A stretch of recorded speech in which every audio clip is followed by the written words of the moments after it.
ಅಲೆಮಾರಿಗಳ ಹಿತಾಸಕ್ತಿ ಕಾಪಾಡಲು ಸದ್ದಾಬದ್ಧ. ವಿಜಯಪುರ ಜಿಲ್ಲೆಯ ಇಂಡಿ ಶಾಸಕ ಯಶವಂತರಾಯಗೌಡ ಪಾಟೀಲ್ ಇವರು ಕರ್ನಾಟಕ ರಾಜ್ಯ ಕಟಬರ ಅಲೆಮಾರಿ ಒಕ್ಕೂಟ ವಿಜಯಪುರ ಜಿಲ್ಲಾ ಘಟಕದ ವತಿಯಿಂದ ಇಂಡಿ ಪಟ್ಟಣದ ಶಂಕರ ಪಾರ್ವತಿ ಕಲ್ಯಾಣ ಮಂಟಪದಲ್ಲಿ ಆಯೋಜಿಸಿದ್ದ ಬೃಹತ್ ಜಿಲ್ಲಾ ಜನಜಾಗೃತಿ ಸಮಾವೇಶವನ್ನು ಉದ್ಘಾಟಿಸಿ ಮಾತನಾಡಿದರು. ಈ ಸಂದರ್ಭದಲ್ಲಿ ಒಕ್ಕೂಟದ ಬೇಡಿಕೆಗಳನ್ನು ಈಡೇರಿಸಲು ಹಾಗೂ ಸಮುದಾಯದ ಹಿತಾಸಕ್ತಿಗಳನ್ನು ಕಾಪಾಡಲು ಬದ್ಧವಾಗಿದ್ದೇನೆ. ಸರ್ಕಾರವು ಅಲೆಮಾರಿ ಜನಾಂಗದವರ ಅಭಿವೃದ್ಧಿಗಾಗಿ ಶ್ರಮಿಸುತ್ತಿದೆ ಎಂದರು. ಆದ್ರೆ ಅವರ ಹೃದಯವಂತಿಕೆಯನ್ನ ನಾವು ಸದಾ ಸ್ಮರಿಸಬೇಕಾಗ್ತದೆ. ಮನುಷ್ಯನ ಪ್ರೀತಿಯನ್ನ ರಾಜಕೀಯ ನಾಯಕರಲ್ಲ ಒಮ್ಮೆ ಯಾರಿಗೆ ಏನಾದ್ರು ಮಾತನ್ನ ಕೊಟ್ಟರು ಅಂದ್ರೆ ಜೀವನ ಕೊಡ್ತಕ್ಕಂಥ ಏನಾದ್ರು ಒಂದು ಪ್ರವೃತ್ತಿ ಇತ್ತಂದ್ರೆ ಅದು ಈ ಸಮುದಾಯದಲ್ಲಿ ಬಹಳ ಅಭಿಮಾನದಿಂದ ನಾವು ನೋಡ್ತೀವಿ. ಅದು ನಿಮ್ಮಲ್ಲಿ ಇರ್ತಕ್ಕಂಥ ದೃಢ ಸಂಕಲ್ಪ, ದೃಢ ನಿರ್ಧಾರಗಳು. ಒಬ್ಬ ಮನುಷ್ಯನ ಬದುಕು ಆ ರೀತಿ ನಾವು ಬದುಕಬೇಕಾಗ್ತದೆ. ಆದ್ರೆ ನಾವೆಲ್ಲ ಎಲ್ಲಿ ಹುಟ್ಟಿದೀವಿ? ಅಣ್ಣ ಬಸವಣ್ಣ ಹುಟ್ಟತಕ್ಕಂಥ ನಾಡಿನಲ್ಲಿ ಹುಟ್ಟಿದ್ದೀವಿ. ಸಂಸ್ಕೃತಿ ಸಂಸ್ಕಾರ ನಮ್ಮ ಜೊತೆಗಿದೆ. ಸರ್ವರನ್ನ ಪ್ರೀತಿಸ್ತಕ್ಕಂಥ ಗೌರವಿಸ್ತಕ್ಕಂಥ ನಾಗರಿಕ ಸಮಾಜದಲ್ಲಿ ನಾವೆಲ್ಲ ಕೂಡಿ ಬಾಳಿ ಬದುಕ್ತಾ ಇದ್ದೀವಿ. ಅಷ್ಟೇ ದಿಟ್ಟತನ ನಿಮ್ಮಲ್ಲಿದೆ.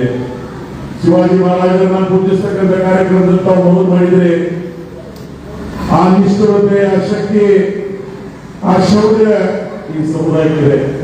ನಿಮ್ಮೆಲ್ಲರ ಆ ಪ್ರೀತಿ ವಿಶ್ವಾಸ ಸಹಭಾಗಿ ಈ ಸಮುದಾಯಕ್ಕೆ ಭಗವಂತನ ಕರುಣೆ ಇರಲಿ.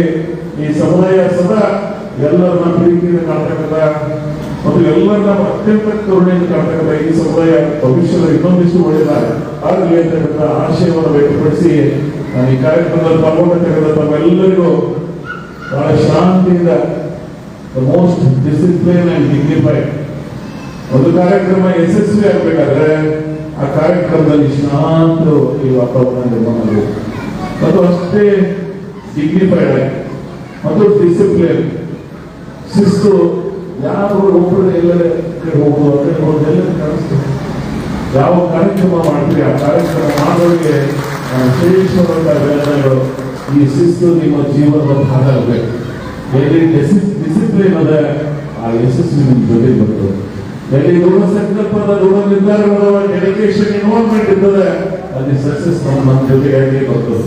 ಸರ್ಕಾರಗಳು ನಿಮ್ಮ ಜೊತೆಗೆ ಬರಲಿ ಅಂತಕ್ಕಂಥ ಬಹಳ ಸೂಕ್ಷ್ಮವಾದ ಅನೇಕ ವಿಷಯಗಳನ್ನು ತಗೊಂಡಿದ್ರೆ ಈ ಸಮಾಜದ ಇತಿಹಾಸವನ್ನ ಪ್ರತಿಬಿಂಬಿಸತಕ್ಕಂಥ ಕಾರ್ಯ ತಾವು ಮಾಡಿದರೆ ಈ ಸಮಾಜದ ಬದುಕಿನ ಸ್ವರೂಪ ಯಾವ ರೀತಿ ಹೋಗುವುದು ತಿಳಿಸ್ಕೊಳ್ತಕ್ಕಂಥ ಪ್ರಯತ್ನ ತಾವು ಮಾಡಿದರೆ ಕೇಂದ್ರ ಸರ್ಕಾರದಿಂದ ನಿಮ್ಗೆ ಯಾವ ರೀತಿ ಪರಿಗಣಿಸಿದೆ, ಮುಂದೆ ಯಾವ ರೀತಿ ಪರಿಗಣಿಸಬೇಕಂತಕ್ಕಂಥ ಚಿಂತನೆಯನ್ನ ಈ ಮನವಿ ಪತ್ರದಲ್ಲಿ ವ್ಯಕ್ತ ಮಾಡಿದರೆ ಹಾಗೆ ಪ್ರಮುಖವಾಗಿ 7 ಪ್ರಮುಖ ಬೇಡಿಕೆಗಳನ್ನು ಇಟ್ಟಿದ್ದೀರಿ.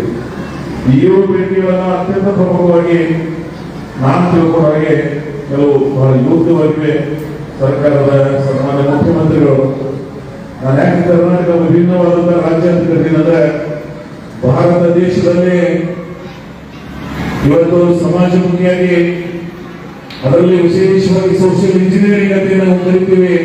ಸಾಮಾಜಿಕ ನ್ಯಾಯ ಈ ದೇಶದಲ್ಲಿ ಯಾರಿಗಾದ್ರೂ ಅಡಿಪಾಯ ಹಾಕಿದ್ರೆ ಅದು ದಿವಂಗತ ದೇವರಾಜ ಅರಸರನ್ನ ನಾವು ಈ ಸಂದರ್ಭದಲ್ಲಿ ನೆನಪಿಸಬೇಕಾಗ್ತದೆ. ಈ ಭಾರತ ದೇಶಕ್ಕೆ